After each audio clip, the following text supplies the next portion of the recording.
Albert Einstein. Comment ta différence peut changer le monde plan sur un garçon rêveur, assis seul à une table, regardant le ciel, par la fenêtre.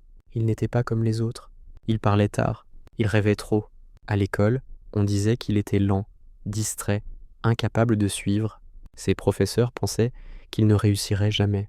Mais dans sa tête, un monde invisible se formait, un monde que personne d'autre ne voyait. Ce garçon, c'était Albert Einstein, et toute sa vie, il allait prouver une chose, que la différence n'est pas une faiblesse. C'est une porte vers la grandeur. Là où les autres acceptèrent la réalité, lui la questionnait. Pourquoi le temps ne s'écoule-t-il pas de la même façon pour tous? Pourquoi la lumière semble toujours avancer à la même vitesse? Des questions folles, incompréhensibles à son époque, mais c'est souvent la folie d'un homme qui fait avancer l'humanité. En 1905, il n'a rien. Pas de poste à l'université, pas de laboratoire, pas de reconnaissance. Il travaille dans un bureau de brevet, seul, le jour, et la nuit, il écrit 4 articles scientifiques qui vont bouleverser le monde. En une seule année, il redéfinit le temps, l'espace, la masse et l'énergie. C'est son année miracle. Et tout commence par un rêve de lumière. Einstein raconte souvent qu'enfant, il imaginait courir à côté d'un rayon de lumière. Ce rêve d'enfant est devenu sa boussole d'adulte, parce qu'il a compris que les plus grandes découvertes naissent des plus simples curiosités. Ce n'est pas le savoir qui change le monde, c'est la capacité à s'émerveiller. Pourtant, le succès ne lui monte jamais à la tête. Quand le monde le célèbre, lui reste simple. Ses cheveux sont en désordre, ses habits froissés, son rire sincère. Il dit souvent « Ne cherche pas à être un homme de succès, mais un homme de valeur ».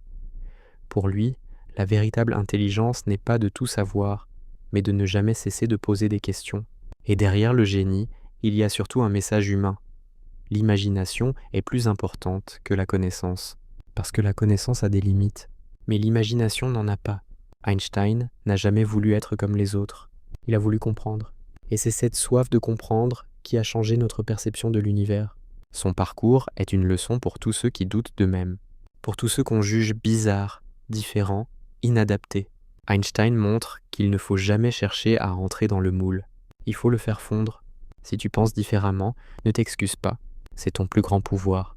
Mais Einstein, c'est aussi la rigueur cachée derrière le rêve. Ce n'est pas un miracle venu du ciel, c'est un travail silencieux, constant, quotidien. Il réécrivait ses équations des centaines de fois.